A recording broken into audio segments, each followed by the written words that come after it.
नमस्कार दर्शक बंधु आपण समस्त को मो चैनल को पुणी थे स्वागत करुच्ची। दर्शक बंधु मंगलवार एवं शनिवार हनुमान को समर्पित अछि। एही बार रे हनुमान विशेष पूजार्चना करा जाए एवं शनिवार दिनटी शनि देव को समर्पित अछि। तत्सहित एही शनिवार दिन जदि आपण माने बजरंगबली वीर हनुमान पूजार्चना करती तेबे आपणकर समस्त शत्रुर नाश होइथाए। तेबे शनिवार दिन आपण माने हनुमान को पान चढ़ाइबा द्वारा क्यों फल प्राप्त होइथाए हुए तो एही वीडियो आपण माने आगरु जानि नथिबे। एहाकु जानिबा परे मते तो जेते दूर संभव लागुची आपण माने एही उपायटी निश्चय करिदेबे। आज्ञा हाँ दर्शक बंधु आपण माने सुनिले भी आश्चर्य हेबे जे एते सुंदर उपायटी एवं एही सरल उपायटी आपण माने आगरु किपरि जानि नथिले। तेबे चलंतु मु आपण मानकु कहिबि जे शनिवार दिन हनुमान को पान काहेकि चढ़ा जाए एवं पान चढ़ाइबार फायदा कौन ता आगुरु मु आपण मानकु अनुरोध करछि जे जदि ए पर्यंत मो चैनल को सब्सक्राइब करि नाहंती निहाती सब्सक्राइब करंतु। पाखरे थिबा बेल आइकन को क्लिक करी वीडियो को गोटे लाइक टे करि दियंतु एवं कमेंट सेक्शन रे जय वीर हनुमान निहाती लेखंतु। दर्शक बंधु हनुमान हेउछंती एमिति एक देवता जहांक उपरे केबे भी शनिकर कोप पड़ी नाही। शनिदेवकर दृष्टि समस्तक उपरे पड़िथिला किंतु हनुमान को उपरे पड़ी नथिला। शनिदेवक पीड़ारू रक्षा पाइबा पई जदि आपण माने हनुमान मंदिर रे मंगलवार एवं विशेष कर शनिवार दिन पूजा करती सकाळ एवं संध्यारे आपण माने हनुमानंकर विशेष कृपा पाई परिबे। एमिति बहुत सारा भक्त अछंती हनुमानंकर पूजार्चना करी हनुमान चालीसा पाठ करी हनुमानंकर आशीर्वाद प्राप्त करिसंती। किंतु कोन आपण माने जानि छंती कि हनुमान चालीसा पाठर प्रकृत नियम हनुमान चालीसा जे माने पाठ करूछंती सेमानंकर प्रथम नियम जे आमिष भक्षण करिवे नाही। प्रथम नियम जा द्वारा कि आपण माने बाबांकर कृपा पाई परिवे।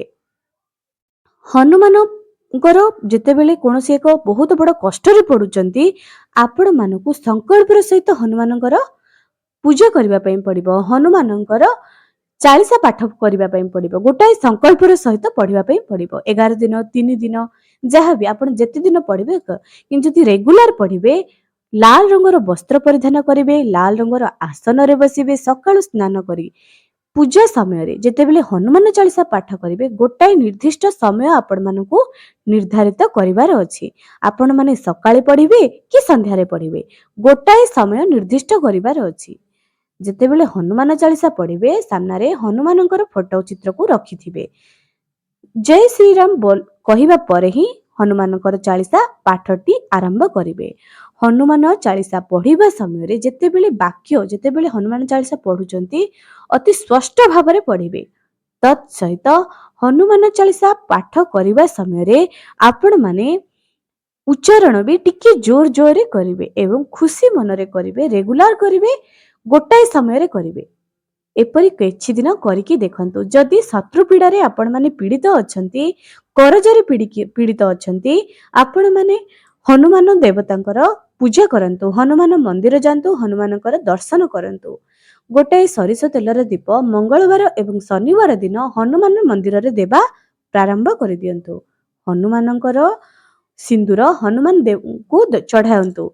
चमेली तेल रे हनुमानंकर सिंदूर मिसाई हनुमान को चढ़ांतु एवं नारी माने ऋतुस्रावर अष्टम दिन रे जाई हनुमानंकर दर्शन करंतु एवं हनुमानंकर स्पर्श मध्य नारी माननकु करिबा पई मना करा जायछि किंतु निज निज अंचलर निज निज परिवारर मत अनुसार आपण माने करि परिबे। एबे आमी जानिबा जे हनुमान को शनिवार दिन पान चढ़ाइबा द्वारा केउ फल प्राप्त होइथाय। दर्शक बंधु दुई प्रकारर पान किबा ताठर भी अधिक पान गछ आपण माने जानिथिबे।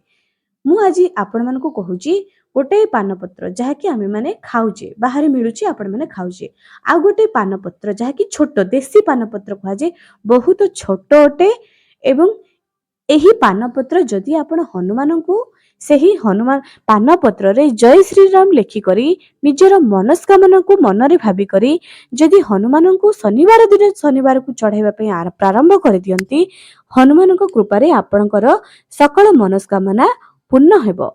आपण को विश्वास लागु नहीं ପ୍ରାରମ୍ଭ କରିଦିଅନ୍ତୁ। ଥରୁଟି ଏହି ଶନିବାର ଠାରୁ ଆରମ୍ଭ କରି ଏହାକୁ ପ୍ରାରମ୍ଭ କରିଦିଅନ୍ତୁ, କିନ୍ତୁ ଗୋଟେ ନିର୍ଦ୍ଦିଷ୍ଟ ସମୟ କରିବେ। ଏମିତି ନାହିଁ ଯେ ଯେତେବେଳେ ଇଚ୍ଛା ହବ ଯାଇକରି ଚଢାଇ ଦେଇ ଚାଲି ଆସିବେ। ଏବଂ ନାରୀମାନେ ଯଦି ଏହାକୁ କରିବେ, ହନୁମାନ ମନ୍ଦିରର ପୂଜାରୀକୁ ଆପଣମାନେ ଦେଇଦେବେ, ସିଏ କରିଦେବେ।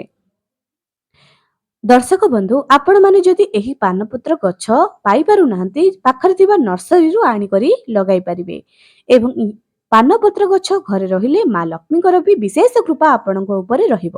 ପାନପତ୍ର ଗଛ ଯେତେ ବଢି ବଢି ଯିବ, ଆପଣଙ୍କ ଘରର ସୁଖ ସମୃଦ୍ଧି ସେମିତି ବଢି ବଢି ଯିବ। ଏବେ ଦର୍ଶକ ବନ୍ଧୁ, ଆମେମାନେ କହିବା ଯେ ମଙ୍ଗଳବାର ଦିନ ବି ଆପଣମାନଙ୍କୁ ଜୟ ଶ୍ରୀରାମ ଲେଖିକରି ପାନପତ୍ରକୁ ଚଢେଇବାର ଅଛି। ଏହାକୁ ରେଗୁଲାର ବେସିକରେ କଲେ ଆପଣଙ୍କର ମନସ୍କାମନା ହନୁମାନ ନିଶ୍ଚୟ ପୂରଣ କରିବେ। ଦର୍ଶକ ବନ୍ଧୁ, ଆପଣମାନେ ଯଦି କୌଣସି ଏକ ଅସୁବିଧାରେ ପଡିଯାଇଛନ୍ତି କିମ୍ବା କରଜ ଅଛି, ପ୍ରଥମେ ଜାଣିବା କରଜ ସମସ୍ୟା ପାଇଁ କଣ କରିବେ। 7ଟି ମଙ୍ଗଳବାର ଗୋଟାଏ ମାଚିସକୁ ନେଇକରି ହନୁମାନ ମନ୍ଦିରରେ ଚୁପ୍ କରି ଦାନ ଦେଇ ଆସନ୍ତୁ। ଚୁପଚାପ ଦାନ ଦେଇ ଆସିବେ, ଚୁପଚାପ, ଯେମିତିକି କେହି ପଛରୁ ଡାକିଲେ ବି ଆପଣଙ୍କୁ ଶୁଣିବାର ନାହିଁ। ଯେତେବେଳେ ବି ହନୁମାନ ମନ୍ଦିର ଯିବେ, ଗୋଟାଏ ନୂଆ ମାଚିସକୁ ଆପଣମାନେ ହନୁମାନ ମନ୍ଦିରରେ ଚୁପଚାପ ଛାଡି କରି ଆସିବେ। ରେଗୁଲାର 7ଟି ମଙ୍ଗଳବାର ଆପଣମାନଙ୍କୁ କରିବାର ଅଛି। ଏପରି କରିବା ଦ୍ୱାରା ଯେଉଁ କରଜରେ ଆପଣମାନେ ବୁଡି ରହୁଛନ୍ତି, ସେହି କରଜ ସମସ୍ୟା ନିଶ୍ଚୟ ଦୂର ହେବ। ତା ସହିତ ହନୁମାନଙ୍କର ପତାକା ମଙ୍ଗଳବାର ଦିନ ଆପଣମାନଙ୍କୁ ହନୁମାନ ମନ୍ଦିରରେ ଦାନ ଦେବାର ଅଛି। ଏପରି କରିବା ଦ୍ୱାରା ସେହି ବ୍ୟକ୍ତିଙ୍କ ଉପରେ ଥିବା କରଜ ଧୀରେ ଧୀରେ କରି ସୁଝିଯାଏ। ଦର୍ଶକ ବନ୍ଧୁ, ଏବେ ଆମେ ଜାଣିବା ଯେ ହନୁମାନଙ୍କର ସଂକଳ୍ପ କରି ହନୁମାନଙ୍କ ପାଖରେ ନିଜ ସମସ୍ୟାରେ ସମାଧାନ ପାଇଁ ସଂକଳ୍ପ କରି କିପରି ଆମେ ହନୁମାନ ଚାଳିଶା ପାଠ କରିପାରିବା। ପ୍ରଥମେ ତ ଆପଣମାନେ ଯେକୌଣସି ବି ମଙ୍ଗଳବାର ଏବଂ ଶନିବାରକୁ ଚୟନ କରିବାର ଅଛି। ଯେଉଁ ସମସ୍ୟା ପାଇଁ ଆପଣମାନେ ପୀଡ଼ିତ ଅଛନ୍ତି, ନିଜ ସମସ୍ୟାକୁ ଆଖି ଆଗରେ ରଖି ଆପଣମାନେ ନିର୍ଦ୍ଧାରିତ କରିବ ଯେ କେତୋଟି ମଙ୍ଗଳବାର ଆପଣମାନେ କେତେ ଦିନ, ଅର୍ଥାତ୍ 11 ଦିନ କିମ୍ବା 3 ଦିନ କିମ୍ବା 7 ଦିନ ଆପଣମାନେ ପାଠ କରିବେ। ଯେତେବେଳେ ଆପଣମାନେ ସଂକଳ୍ପ ନେବେ, ବିନା ପିଆଜ ରସୁଣରେ ଆପଣଙ୍କୁ ଖାଦ୍ୟ ଗ୍ରହଣ କରିବାର ଅଛି। ଏବଂ ଯେଉଁମାନେ ଯଦି ପୁରୁଷମାନେ ଏହାକୁ ପାଠ କରିବେ, ସେଭିଂ ହେବେ ନାହିଁ, ତା ପୂର୍ବରୁ ହେଇଯିବେ। ସଂକଳ୍ପର ଏତିକି ଦିନ ଆପଣମାନଙ୍କୁ କରିବାର ନାହିଁ। ଆପଣମାନେ କଣ କରିବେ, ଯେକୌଣସି ବି ମଙ୍ଗଳବାର ଦିନ ଆପଣମାନେ ହନୁମାନଙ୍କ ଫଟୋ ନିଜ ଘର ପାଖରେ ବସି ଯେଉଁ ସ୍ଥାନରେ ଆପଣମାନେ ପୂଜା କରିବା ପାଇଁ ବସିବେ, ଲାଲ ଆସନ ବିଛାଇବେ ଏବଂ ନିଜେ ବି ଏକ ଲାଲ ରଙ୍ଗର ବସ୍ତ୍ର ପରିଧାନ କରିବେ। ତା ସହିତ ଯେଉଁଠି ବସିବେ, ନିଜର ଡାହାଣ ପଟରେ ଗୋଟାଏ ଛୋଟ ଗ୍ଲାସରେ ପାଣି ରଖିବେ, ବାମ ଗୋଟାଏ ତମ୍ବା ଢାଳରେ ପାଣି ରଖିବେ ଏବଂ ତୁଳସୀ ପତ୍ର ପକାଇବେ। ହନୁମାନ ଚାଳିଶା ପାଠ ପୂର୍ବରୁ ହନୁମାନଙ୍କର ପୂଜାର୍ଚ୍ଚନା କରିବେ। ଲାଲ ରଙ୍ଗର ଫୁଲ ହନୁମାନଙ୍କର ସିନ୍ଦୁର ହନୁମାନଙ୍କୁ ଚଢାଇବେ। ଶ୍ରୀରାମଙ୍କର ଫଟୋ ରଖିବି ପୂଜା କରିବେ। ତାପରେ ହନୁମାନ ଚାଳିଶା ଆରମ୍ଭ କରିବା ପୂର୍ବରୁ ହନୁମାନଙ୍କୁ ଭିଜା ଯାଇଥିବା କଳା ବୁଟ ସହିତ ଗୁଡ଼ ଭୋଗ ଦେବେ କିମ୍ବା କୌଣସି ମିଷ୍ଟାନ୍ନ ଭୋଗ ଦେବେ। ହନୁମାନ ପାଠର ସଂକଳ୍ପ ନେବେ। ନିଜର ନାମ ଗୋତ୍ର କହି ହାତରେ ଜଳ ତୁଳସୀ ଫୁଲ ରଖି ହନୁମାନଙ୍କୁ କେତେ ଦିନ ଆପଣମାନେ କେତେ ଥର ହନୁମାନ ଚାଳିଶା ପାଠ କରିବେ। ଯେପରିକି ଆପଣ ନିଜର ନାମ କହିବେ, ଗୋତ୍ର କହିବେ ଏବଂ ଆଜିର ମଙ୍ଗଳବାର, ଆଜିର ଦିନଠାରୁ 11 ଦିନ ପର୍ଯ୍ୟନ୍ତ ହନୁମାନ ଚାଳିଶା ପାଠ କରିବି ମୋର ଏହି ସମସ୍ୟା ପାଇଁ, ଏମିତି ଆପଣମାନ କହିବାର ଅଛି ହନୁମାନଙ୍କ ଆଗରେ। ଏପରି ଆପଣ ଯେତେ ଦିନ କରିବେ ସେତେ ଦିନ ପର୍ଯ୍ୟନ୍ତ ପ୍ରଥମ କରି ହନୁମାନଙ୍କ ପାଖରେ ସଂକଳ୍ପ ନେବେ। 3 ଦିନ, 7 ଦିନ ଏପରି ସଂକଳ୍ପ ନେଇ ହନୁମାନ ଚାଳିଶା ରେଗୁଲାର ସେହି ସମୟରେ ପାଠ କରିବେ। ମନେ ରଖନ୍ତୁ, ସମୟ ଗୋଟିଏ ହିଁ ହେବା ଦରକାର। ଗୋଟାଏ ସମୟରେ ହିଁ ଆପଣମାନଙ୍କୁ ହନୁମାନ ପାଠ କରିବାର ଅଛି। ଏପରି କରିବା ଦ୍ୱାରା ବିଶ୍ୱାସର ସହିତ କରନ୍ତୁ, ଆପଣଙ୍କର ମନସ୍କାମନା ନିଶ୍ଚୟ ହନୁମାନ ପୂରଣ।